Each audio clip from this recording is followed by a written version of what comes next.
All right, welcome everyone to our webinar today, and it's about creating your own, how to make your own curriculum maps. We are glad to have you all here this afternoon. I am your host, Jessica Hayes, and our presenter is Carol Lakehill. Carol has taught 5th grade and middle school 6th through 8th grades. She was in the classroom for 11 years and taught reading, reading intervention, AVID, U.S. history, world cultures and geography, and Texas history. In addition, she taught GED classes for 7 years and has been a gifted and talented trainer for the district while teaching school. Now she's in her 4th year as a social studies instructional specialist for San Antonio ISD. Her favorite part of being an instructional specialist and supporting 8 schools is ensuring that the teachers get what they need for student learning and to build informed citizens for our country's future. So I am now going to turn it over to Carol. Thank you, Jessica. I want to thank you all for being here on a Thursday at 5 o'clock in the evening. And thank you for taking your time to be with us. I wanted to let you know that why I love my job so much. I always tell my principals that when you're flying on the plane, that it's important when the oxygen masks come down that it get on the adult and then the child. And they finally realize how important it is that they support their teachers, because if we're not supporting our teachers, how can we support the students in doing their best? So I am a teacher advocate. So in the chat area, if you would type just what are you looking for in a curriculum map? What are you hoping to get out of the session today? Something that is easy to find, it's all in one place, something you can share with your colleagues. What is it that you're looking for in a curriculum map? So any type of information, if I don't have it already included, I can make sure to address those things as we go through the webinar. So here are some of the objectives. Today, we're going to be learning how to place organized files called activity sets. And you're going to be creating those. You're going to learn how to locate them once you've actually created them. You're going to learn how to share them with your district colleagues. And then also there's a way to make notes and to create links, not create links, but add links into your curriculum map that are actually outside of Active Classroom. So it's one-stop shopping for everything.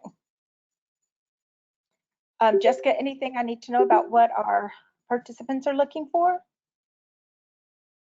Anna says that she liked to be able to access material and create her own maps. Okay. Jenny says pieces aligned to a standard all in one place. And Darcy says that she's going to be standardizing her curriculums and new ideas. All right. Okay. Great. I'm just making some notes here. All right. So let's get started with how do we do this? So once you're logged on to Active Classroom, you're looking at the home page. If you'll look at the icon that has activities, you must click on activities to create your activity sets. When you do, this is the activities page. This is the page where if you want to search for your lessons, you can use search, standards, the standards, which will show you what lessons go with your standards by your state standards. And then also you can use the advanced key. But today we're here to learn about how to put those into an activity set. So the first thing you'll want to do once you are on the activities page is click on the file folder on the right. Now again, you must be on the activities page when creating these maps. Then you'll get this little pop out. Now you can create new ones or look at your existing. We're going to talk about how to get a hold of those new ones. You're going to click on new. This is the page you'll get. And then you can see we're going to create a title for the activity set. Now the title is up to you. I wouldn't make it too involved though. Maybe just something like your unit, as you see here, civil rights, week 1. Because your civil rights unit, if you teach that topic, could be 3 weeks long, it could be 4 weeks long. So This just helps you see the order of your curriculum for that unit. Then Pam, in order, hello? yes, Pam, I'm on audio. I'm having a visual problem. This is Clarence Mitchell, Dallas, Texas. Wilma Hutchins. Okay, Jessica, can you help us with that?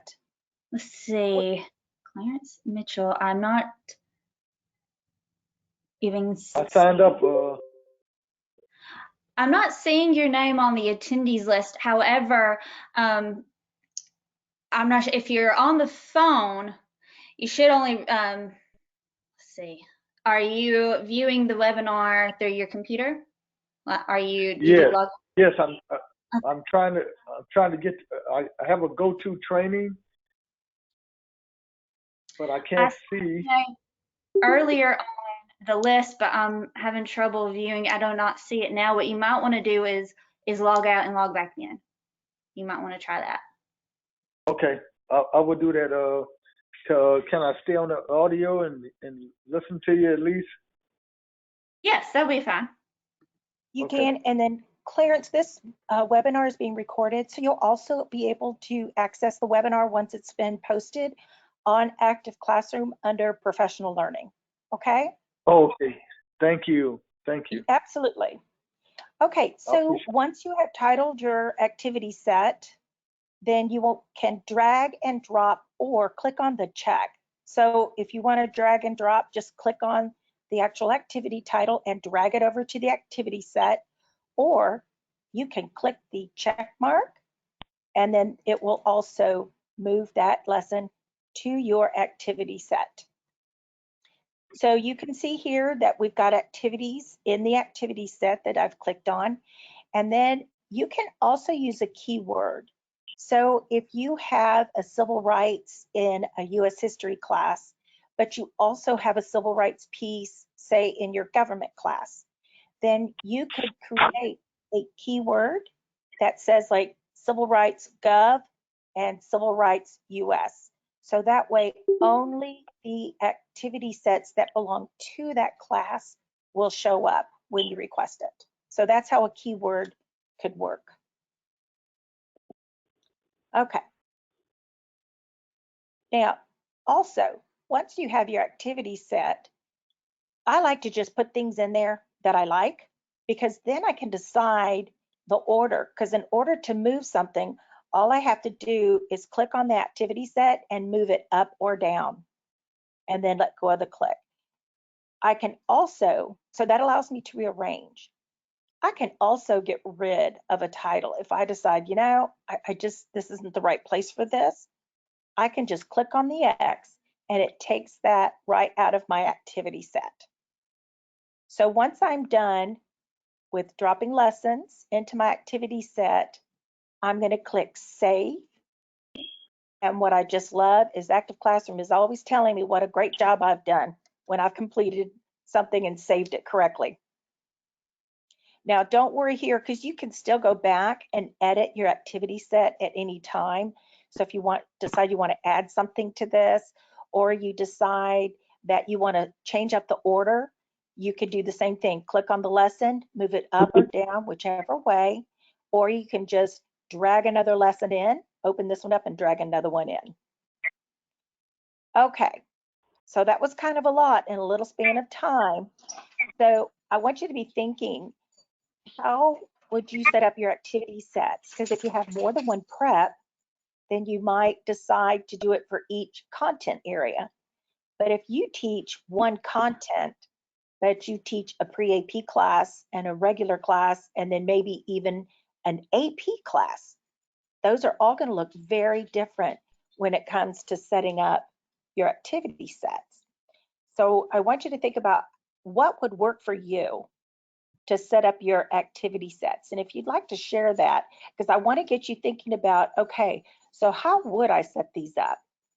Because some of these lessons will cross over based on the way you use them to different activity sets, but you want to make sure that you have that rigor in that extended AP class for your kids, because there's a lot more synthesizing and analyzing in those. Okay, so I made my activity set and I saved it. Now, how do I find it? So once again, the good news is we're going to click on activities on the home page. And that will take us to this page once again. It should look familiar. Now we have a couple of ways to access. We can click on our file folder again. Again, you must be on your activities page and you'll find the new and existing pop out again.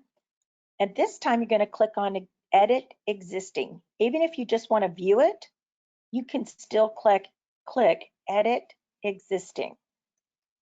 When you do, what you see on the left, activity set, it'll like, which one would you like to edit? And you can see I have quite a few here. So I say, oh, I want civil rights. And by doing that, it's going to bring up my civil rights. As you can see here on the right, it's going to bring up my civil rights activity set. So let's say I want to take a look at this activity that's right here. Well, when I click on it, it gives me the activity details because maybe you made a set and you forgot what you put in there, and this will give you an overview of it. Then you can click right on this eyeball. Anytime you see that eyeball, that means you can look at it. And that takes you right to the activity. Okay. Now, you can click on that file folder, or for created and shared activity sets, you can also click on the activity set label here in the red square. And when you do that, you'll get your, oops, sorry guys. Okay, I got a little out of sequence there. So let's talk about being able to work and edit your activities. So we're going to edit, we're going to get to our activities here, and here's where I'm putting in the activity name, and this comes up. Now, in addition, after you've saved, you have several options here. So I can then share this activity set with anybody in my district, any of my colleagues. So I am in a district and I'm a middle school specialist. I can share an activity set for civil rights that I create with my 6th grade teachers, my 7th. I can share them with my 11th grade and my 12th as well. Even though I don't teach those grades, all the teachers will be in there. Now on a campus, I don't know if it's just campus-wide, but from what I've seen in the past, you'll be able to share with any teacher in your district. So right here where the save was, you're going to click on options, and then it's going to say share activity set. Then you'll get a page with the teachers' names listed of with whom you can share the activities. Now you can actually type in a name and click search, and then each teacher's name will come up. You can also just look through the list and you can click on the teacher's name and drag it over, or just click on the arrow, and that will populate the teachers into the middle. Now, this is the other way that you can access your activity sets right here. Okay, you must be on activities again in order to locate them. So you can see activities. When you click on that, then you're going to get the My Activity Sets and Shared Activity Sets. So anything that's been shared with you will be under this tab, and then any activity sets that you've created will be under the My Activity Sets. So when you click on your activity sets that you're looking for, you'll get this result right here. Okay? So if you want to share it, you'll do the same thing by teacher. When you pull the teacher's name over, you can create an optional message in here, which I like to send a message saying, hey, you know, I saw this and wanted to share it with you. Let me know what you think. And then you're going to click send. And once again, Active Classroom tells you what a great job you've done. So I wanted to know, and I want you to be thinking about, how could you possibly divide up the responsibility for creating activity sets with coworkers or colleagues. I know with some of the schools that I support, there is only one teacher who's teaching 6th, 7th, and 8th grade social studies and nobody else on that campus. So what she has done is I've gotten her to partner up with a couple of other teachers who are in the same situation, and they'll take turns creating activity sets for different units, and then they share those with each other so they don't feel overwhelmed with doing so much of it on their own. So do you have someone else that you can also divide up that responsibility? Because once the activity set is shared with you, if there's something else you wanted to add, you could still add it in. Or if there's something you didn't want to use, you don't have to use it, or you could delete it from your own activity set. So I just want you to be thinking about, this is a lot for one person to do. So how can I share that responsibility when I have so many preps? Okay, so now Carol, that I've shared, yes. real quick, Jeannie asked, if I created and shared the set, but another teacher makes changes and add things, will it always stay in my created in their shared folder? So it's been a while since Go ahead. Go ahead. Well, once I you've was gonna say, created it's been something, okay, once you've Go ahead, created go an ahead. activity set, once you've created an activity set, it stays the same in your logon. When you send an activity set, though, if they decide to change it, it doesn't change yours.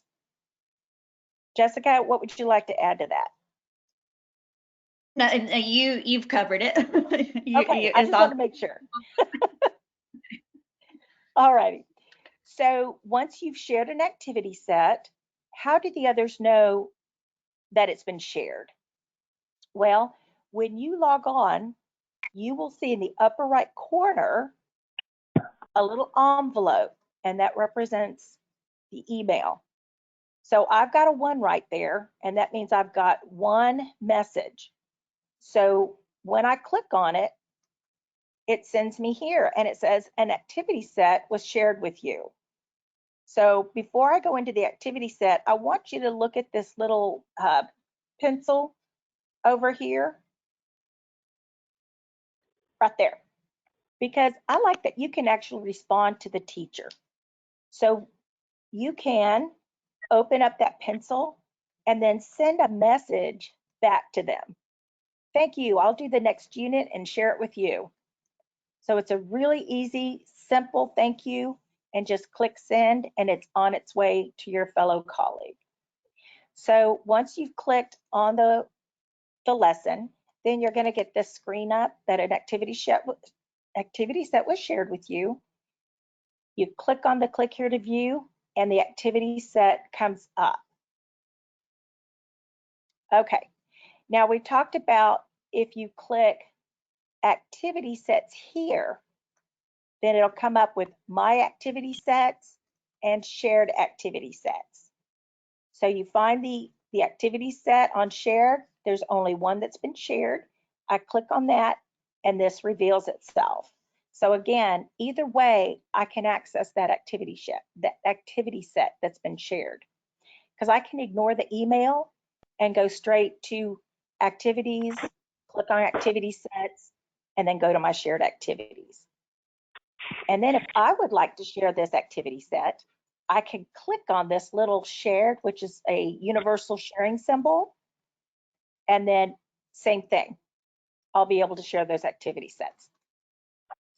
So let's talk about adding annotations and adding related links. So I did this week-long lesson, and I thought, I need to make some notes, but if I make my notes somewhere else, how do I know that they pertain to this activity set? So I'm going to go to my options again, add note annotations, and then this screen is going to pop up. And I've already added one here. You can see students love the video, want to add something interactive at the end of first week or beginning of second week. So I just type right in this area. I save annotation, and again, it tells me how successful I was. And here's the one I just did here. Now, it turns out Mr. Hill is not my husband. He is just a really fantastic teacher with whom I work. And so he and I work really closely on activity sets and working together on those. Okay. So that's how you do annotations. What's nice is when you click on options here, this menu will pop up.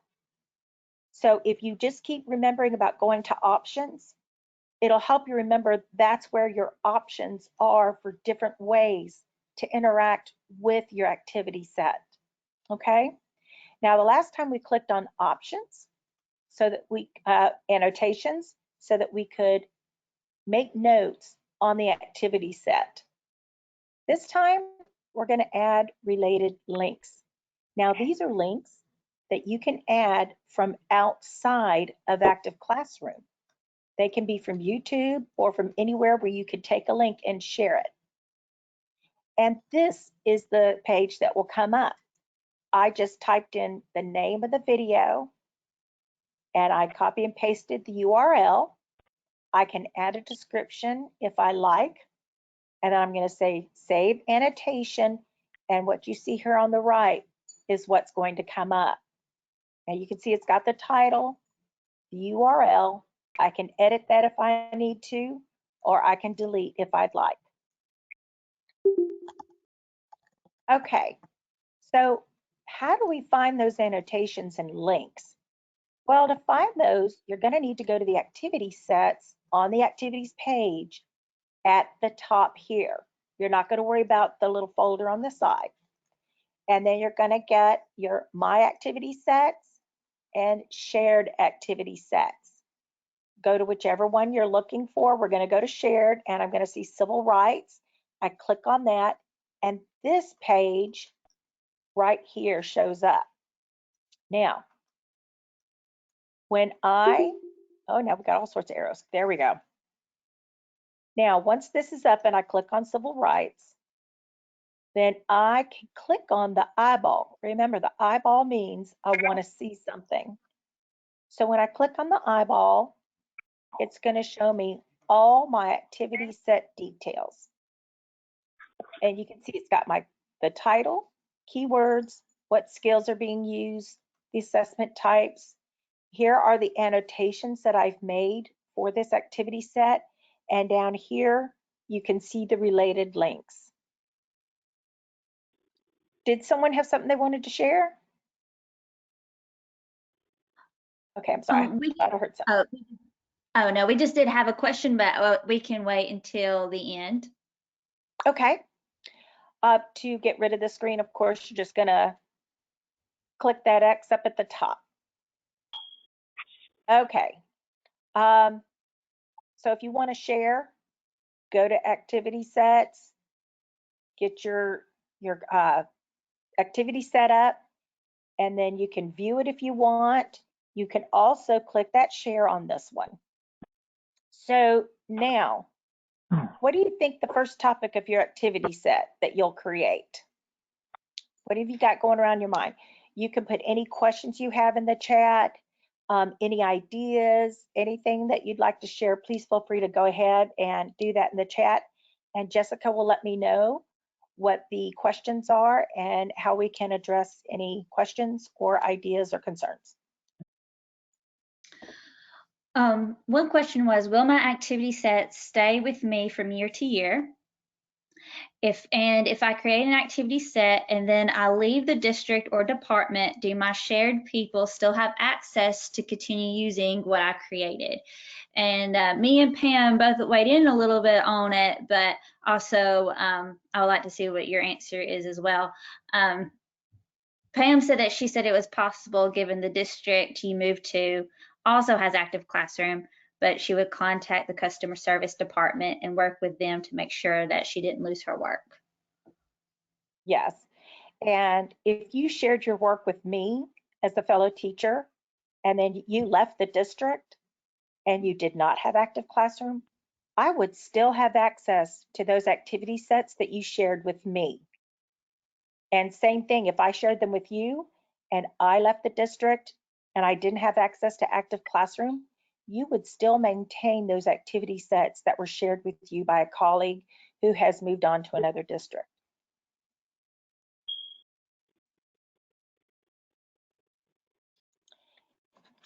So from the notes I took at the beginning, one of the things people wanted was asked for was access to the material.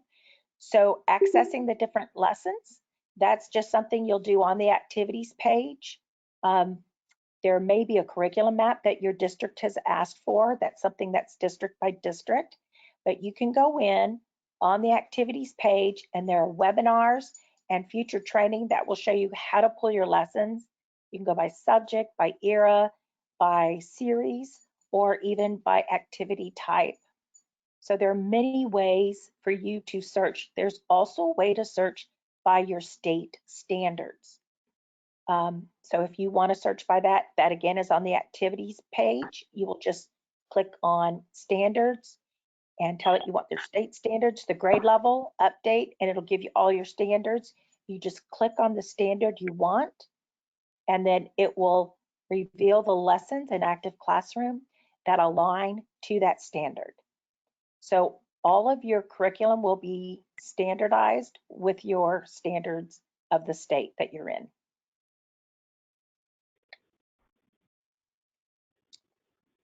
So anything else for my fabulous participants?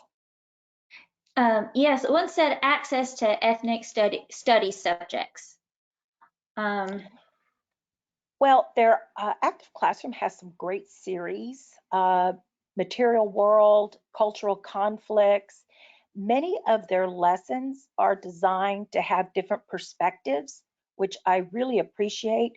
I know one of my teachers emailed me and said, I need to get some information about westward expansion from the Native American point of view. Within like 5 minutes, I found about 3 or 4 different primary texts to share with her that I found in Active Classroom. So you can look for resources, but there are so many series in Active Classroom that are rich in primary text, images, maps, and images of artifacts. So you've got such a wealth of primary sources that are available for your use and to use in any way you want with your students that you'll find in Active Classroom.